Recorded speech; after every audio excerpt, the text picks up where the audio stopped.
भगवान श्री कृष्ण के अमृतमय वचनों को आत्मसात करते हुए जिस कड़ी तक हम लोग पहुंचे थे, भगवान ने कहा, विभक्त देवी सेवी लघवाशी यत वाक काय मानस ध्यान योग परो नित्यम वैराग्यम समुपाश्रिता। भगवान जब विविक्त सेवी शब्द का प्रयोग करते हैं तो उसका अर्थ है एकांत स्थान में रहते हुए, अपने मौन को साधते हुए, अपने प्रभु की मार्ग में अग्रसर हों। प्रत्येक व्यक्ति को अपनी साधना को और आगे बढ़ाने के लिए, अपने भजन को, अपने जप को, अपने पूजन को तो नियम बनाएं कि आप एकांत में शांत स्थान में बैठकर अपने मौन को साधते हुए निर्विचार अवस्था में पहुंचे और उस स्थिति में रहते हुए अपने अंतर में गूंजते हुए उस नाद को सुने जिसे अनाहत ध्वनि कहा जाता है, जिसे अनहद नाद कहा जाता है। यह वह ध्वनि है जिसे आदि ध्वनि कहा जाता है। सृष्टि के शुभारंभ के समय में जो पहली ध्वनि प्रकट हुई वह ध्वनि ही ओंकार है, जिसे हम लोग ऐसे कहते हैं, ओंकार बिंदु संयुक्तम नित्यम ध्यायन्ति योगिनः कामदम मोक्षदम चैव ओंकाराय नमो नमः। योगी लोग जिसका निरंतर ध्यान करते हैं वह ध्वनि जो कामनाओं की पूर्ति में सहयोगी है, मोक्षदम चैव, और मोक्ष की प्राप्ति कराती है। मुक्त हो जाए, मुक्ति भी मिले, भुक्ति भी मिले, संसार के भोग ऐश्वर्यों में भी सफल हो जाएं आप और इस दुनिया से मुक्त भी हो जाएं। तो उस आदि ध्वनि को, अनाहत नाद को अंतर में सुनना चाहिए। यह अवसर हर दिन प्रभात में हमें प्राप्त करना चाहिए और उसके लिए उषर बुद्ध बनना जरूरी है। उषा वेला में जागें। आप इस तरह भी समझिए कि 4 बजने से 22 मिनट पहले सूर्य का प्रभाव धरती पर आना शुरू होता है। 8 मिनट 18 सेकंड वहां से यहां आने में किरणों के लगता है और ब्रह्म वेला का समय शुरू होता है। देव शक्तियां उस समय अद्भुत रूप से पूरे ब्रह्मांड से जीव मात्र के कल्याण के लिए चारों तरफ विचरण करती हैं। उस समय में यदि कोई व्यक्ति जागता है और अपने मस्तिष्क को शांत करके बैठता है तो उस समय उसके ब्रह्मरंध्र पर एक अद्भुत प्रभाव आता है। आज्ञा चक्र पर और ब्रह्मरंध्र पर बहुत अच्छा प्रभाव आता है। हर व्यक्ति को प्रभात का आनंद लेने के लिए प्रयास करना चाहिए और कोशिश होनी चाहिए कि हम अपना सूरज अपने अंदर उगाएं। सूरज उगे और हम जगें, ऐसा नहीं। हमारे अंदर एक प्रभात का उदय होना चाहिए और दुनिया के सफलतम व्यक्तियों में यही एक विशेषता आपको मिलेगी कि वो प्रभात का स्वागत और वंदन करना जानते हैं। और सबसे अधिक महत्वपूर्ण है कि ब्रह्म वेला का लाभ लिया जाए। महर्षि मनु ने इस पर एक बड़ा सुंदर संदेश दिया। ब्राह्मे मूर्ते बुद्धेत धर्मार्थो चानो चिंतेत। ब्रह्म वेला में जागरण करने वाले बनिए, धर्म का अर्थ का चिंतन करें। मतलब धन भी बढ़े, धर्म भी बढ़े, जीवन के उपयोगी साधनों को भी आप जीवन में प्राप्त करें। लेकिन धर्मपूर्ण जीवन जीने के लिए प्रभात में चिंतन करना चाहिए। काय क्लेशाश्च तन्मूलान। शरीर में रोग क्यों, उसके मूल में जाओ। और परिवार में भी अगर कोई क्लेश है तो क्यों है, तो अपने अंदर खोजो कि गलती कहां हो रही है। वेद तत्वार्थ में च। प्रभात में जहां आप प्रभु का स्तवन करें तो वहीं कहा जो वेदादि पवित्र ग्रंथ हैं उनका स्वाध्याय भी सुबह करना चाहिए। मतलब मस्तिष्क को पवित्र ग्रंथों के संदेश से सजाना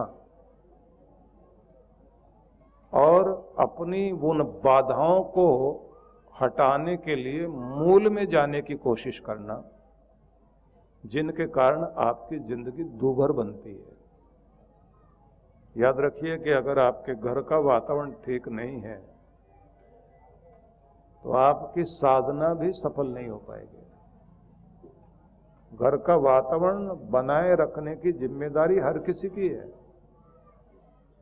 हम लोग एक प्रार्थना किया करते हैं ना, जिसमें यह कहा जाता है कि प्रभु मुझे मेरे भीतर की शीतलता को सुरक्षित रखना सिखाओ। तब भी जब दूसरे उद्विग्नता की सीमाएं लांघ रहे हों और शांति भंग करने में लगे हुए हों, तब भी मैं अपने भीतर की शीतलता को सुरक्षित रख सकूं और मुझे मेरे दायित्वों का निर्वहन करना सिखाओ। मैं तब भी डटा रहूं अपनी जिम्मेदारियां, अपना दायित्व निभाने में, जब दूसरे दायित्व छोड़कर भाग रहे हो। ये बड़ा महत्वपूर्ण है। कोई दायित्व छोड़कर, जिम्मेदारी छोड़कर भाग जाए और मैं क्यों करूं? आप तब भी अपना दायित्व निभाएं।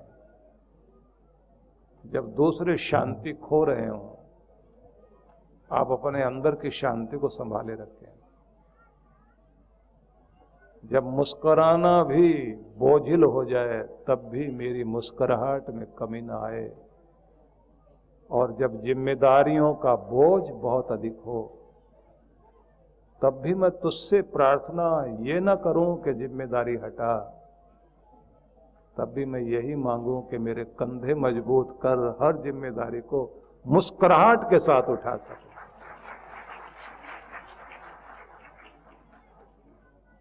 क्योंकि आपकी प्रार्थनाओं में बहुत बड़ा बल होता है,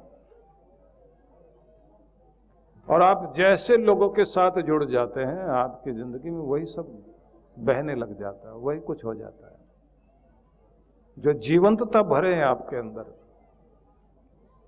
उनका सानिध्य मिले। इसलिए कहते हैं ना, सदगुरु की शरण आवश्यक है। क्योंकि दुनिया का हर फूल सूर्य की ओर मुख किए हुए है। सारे पत्ते जहां से सूरज की किरणें आती हैं उधर की तरफ हैं, जो जीवनी शक्ति वहां से मिल रही है, जहां से उनको प्रेरणा मिलती है, वो ऊपर की तरफ, आसमान की तरफ सब पत्तों का रुख ऐसे ही है कि तुम भी अपने प्रेरक के साथ अपना मुख किए रखो। इसको कहा जाता है गुरुमुख होना। शिष्यों के लिए एक शब्द आता है गुरुमुख होना। ये गुरुमुख है, इसका मुख और कहीं नहीं है, गुरु की तरफ है। जो गुरुमुख बन गया, गुरु की ओर जिसका मुख हो गया, जिसका ध्यान गुरु की ओर लग गया, वो अपने प्रेरक से जुड़ गया। और जो अपने प्रेरक से जुड़ गया वो तो हरा भरा रहेगा ही रहेगा, वो तो खिला हुआ रहेगा। अपने प्रेरक से आप साधारण ढंग से नहीं जुड़े, पूरी तरह से आनंदित होकर कि मेरा जीवन चलता है वहां से, मुझे शक्ति आती उधर से। बुद्ध के शिष्यों में एक शिष्य था सारिपुत्र। सारिपुत्र जब उनकी शरण में गया था तो 500 लोगों को साथ लेकर गया था, क्योंकि वो भी बड़ा ज्ञानी था। और जब उनके पास गया तो उसने कहा बहुत सारे प्रश्न हैं मेरे। बुद्ध ने कहा तो फिर एक काम करना, 1 साल तक कुछ पूछना नहीं, बस यहां रहना, उसके बाद पूछना। 1 साल बाद उन्होंने कहा अब तू प्रश्न कर सकता है। बोले महाराज सब सवाल गए, अब कुछ पूछने की बात नहीं रह गई, उत्तर आ गया अंदर। और थोड़े दिनों के बाद तो उसके अंदर से गुरु की सुगंध आने लग गई। वैसे ही विचार, वैसे हाव भाव, वैसा अंतःकरण जो गुरु के अंदर जैसा हृदय धड़क रहा वैसा हो गया। गुरु ने कहा अब जाओ। कहां? सदगुरु कहते हैं जाओ वहां जहां प्यासे बैठे हुए हैं, उनको कुछ बांट कर आओ, उन्हें खबर करो कि जिस प्यास से जले हुए हो वो कुआं कहीं और नहीं है, तुम्हारे अंदर ही है। परिचय कराओ उनको कि उनको उनके अंदर से ही वो तृप्ति मिलने लग जाए। अब सारिपुत्र गया और लोगों के बीच जाकर जब वो बोलता था तो लोग गदगद होकर जब ताली बजाते थे, आनंदित होते थे। वो कहता था मैं साज हूं, आवाज गुरु की है, उपकरण मैं हूं, लेकिन बोल मेरे अंदर गुरु रहा है। अगर कोई सुगंध तुम्हें प्रभावित कर रही है तो ये सुगंध मेरे गुरु की है। अगर तुम्हें कुछ मिल रहा है और तुम तृप्त हो रहे हो तो बांटने वाला मेरा सदगुरु है। कि तुम किस्मत वाले हो कि उस युग में हो जब मेरा सदगुरु इस धरती पर है।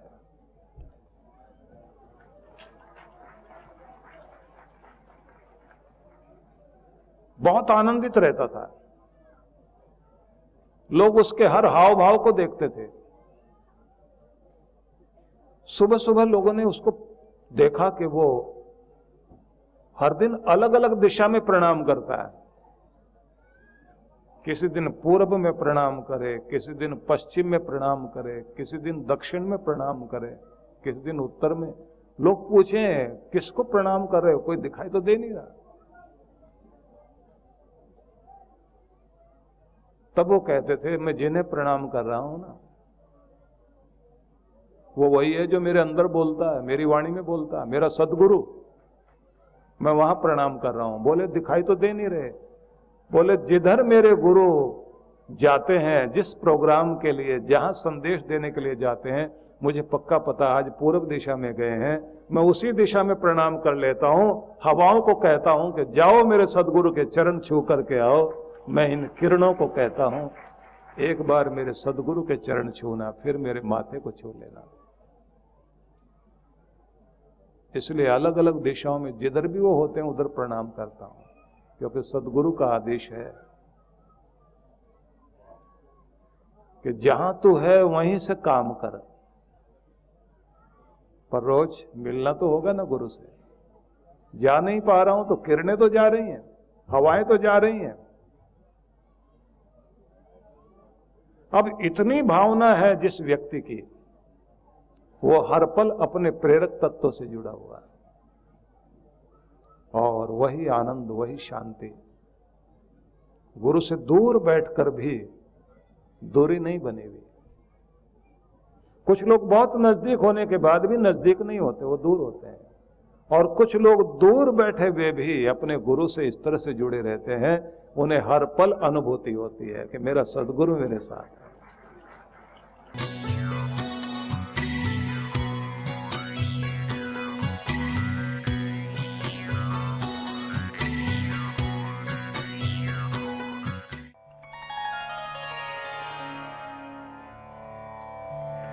परम पूज्य श्री सुधांशु जी महाराज एवं डॉक्टर अर्चिका दीदी जी के पावन सानिध्य में विश्व जागृति मिशन पिछले कई वर्षों से जनहित को सुख समृद्धि एवं रिद्धि सिद्धि प्राप्त कराने हेतु गणेश लक्ष्मी महायज्ञ का आयोजन करता आ रहा है। इसी क्रम में इस वर्ष भी आनंद धाम आश्रम के पवित्र प्रांगण में 16 से 19 अक्टूबर 2024 तक 108 कुंडीय गणेश लक्ष्मी महायज्ञ आयोजित किया जा रहा है, जिसमें गणेश लक्ष्मी के महाजाप के साथ साथ मंत्राहुति विशेष रूप से होगी। साथ ही 17 अक्टूबर को वरदान सिद्धि साधना में सम्मिलित होकर देव गुरु कृपा प्राप्त करें।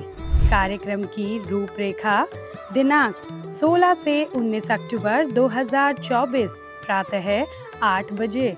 विशेष कार्यक्रम 17 अक्टूबर वरदान सिद्धि साधना एवं शरद पूर्णिमा पर गुरु दर्शन।